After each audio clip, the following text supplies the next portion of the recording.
പ്രിയമുള്ളവരെ, Sunil വാസ്തവാണ്. N four നജയുടെ പുതിയൊരു എപ്പിസോഡിലേക്ക് സ്വാഗതം.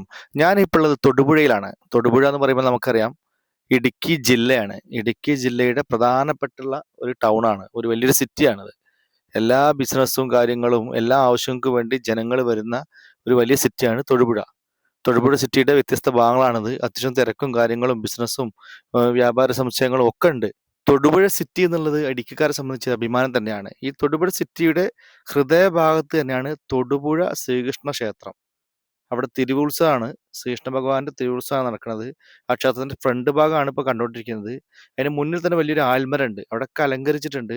12 ദിവസത്തെ പ്രോഗ്രാമാണ്. അപ്പോൾ അപ്രതീക്ഷിതമായി ഒരു യാത്രയിൽ ഞാനും അവിടെ എത്തിപ്പെട്ടു. ഒരുപക്ഷെ ഒരു നിമിത്തമായിരിക്കാം. അവിടെ എത്തിക്കഴിഞ്ഞപ്പോൾ 12 ദിവസത്തെ പ്രോഗ്രാമാണ്. ഞാൻ ചെന്നത് 8 ദിവസമായിട്ടുണ്ട്.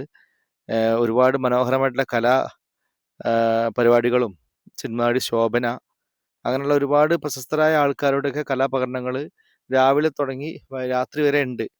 തിരുവുത്സവമാണ്, ശ്രീകൃഷ്ണസ്വാമി ക്ഷേത്രത്തിലെ തിരുവുത്സവമാണ്. അതിൽ മധു ബാലകൃഷ്ണ ഗാനമേള ഉണ്ടായിരുന്നു.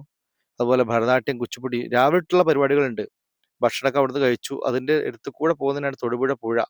മനോഹരമായ പുഴയ്ക്ക് സമീപമാണ് ഈ ക്ഷേത്രം കുടികൊള്ളുന്നത്. ശ്രീകൃഷ്ണ ഭഗവാന്റെ ക്ഷേത്രമാണ്. തൊട്ടടുത്ത് ബിൽഡിങ്ങുകളും കാര്യങ്ങളൊക്കെ ഉണ്ട്. പക്ഷെ എന്നാൽ പോലും ഈ ക്ഷേത്രത്തിനുള്ളിലേക്ക് കയറുമ്പോൾ തന്നെ ഭയങ്കര ഫീലാണ്. ക്ഷേത്രത്തിലേക്ക് വരുന്നവർക്കുള്ള ഭക്ഷണം കാര്യമൊക്കെ അവിടെ തന്നെ ഉണ്ട്. ഒരു പ്രോഗ്രാം തുടരുന്നു. ഈ നൃത്തങ്ങളും ഗാനമേളയും പരിപാടികളും രാവിലെ തുടങ്ങി രാത്രി വരെ ഉണ്ട്. രാത്രിയിലാണ് പ്രധാനപ്പെട്ട സെലിബ്രിറ്റികളുടെ പ്രോഗ്രാമുകൾ, സിനിമാ താരങ്ങൾ, ഗായികമാരതൊക്കെ രാത്രിയാണ്, ഒരു 7 മണിക്ക് ശേഷമാണ്. അല്ലാത്ത ഇങ്ങനെയുള്ള ഈ കൊച്ചിൻ കലാ ടീമിൻ്റെ ആണ് പ്രോഗ്രാം. അത് ധ്വനി ഓർക്കസ്ട്ര തൊടുപുഴയുടെ ഗാനമേള, കരോക്കെ ഭക്തിഗാനമേള ഉണ്ടായിരുന്നു. ഭരതനാട്യം, കുച്ചിപ്പുടി, മോഹിനിയാട്ടം, ഇങ്ങനെയുള്ള ക്ഷേത്രകലകൾ, അതുപോലെ തന്നെ ഓട്ടംതുള്ളൽ ഒക്കെ ഉണ്ടായിരുന്നു. ഒരുപാട് പ്രോഗ്രാമുണ്ട്. തിരുവാതിരക്കളിയൊക്കെ ഒരുപാട് ടീമിനുണ്ടായിരുന്നു. ഒരു ഗംഭീര പ്രോഗ്രാം തന്നെയാണ് 12 ദിവസം. ഞാൻ അന്ന് 8ാമത്തെ ദിവസമാണ്. 2 ദിവസം പോയി. 8ാമത്തെ ദിവസം പോയി, 7ാമത്തെ ദിവസം പോയി. മനോഹരമായ പ്രോഗ്രാമാണുള്ളത്. വളരെ ഭക്തിസാന്ദ്രമായിട്ടുള്ള അന്തരീക്ഷം എനിക്ക് വളരെ ഇഷ്ടപ്പെട്ടു. ഈ 12 ദിവസം ഇത്ര മനോഹരമായിട്ടുള്ള അതിമനോഹരമായിട്ടുള്ള ഗംഭീര പരിപാടി നടത്തുന്ന ഈ ഒരു കമ്മിറ്റിക്കാരെ അഭിനന്ദിക്കണം. ഇത് ഭക്ഷണത്തിൻ്റെ ഏരിയ ആണ്. നല്ല തിരക്കാണ്. ഇത് 2ാമത്തെ ദിവസത്തെ വീഡിയോ ആണ്. ഭയങ്കര തിരക്കായിരുന്നു ഭക്ഷണത്തിൻ്റെ ഏരിയയിലും. അതുപോലെ തന്നെ പ്രോഗ്രാം കാണാനും അമ്പലം ശരിക്ക് ഭയങ്കര ഒരു ഫീലാണ്. കാരണം വെച്ചാൽ നമ്മൾ തമിഴ്നാട്ടിൽ കാണുന്ന അമ്പലത്തിൻ്റെ ഫ്രണ്ട് ഭാഗം പോലെ തന്നെയാണ്.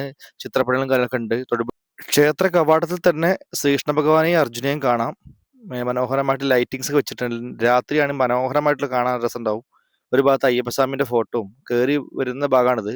നേരെ കിഴക്കേ ഭാഗം.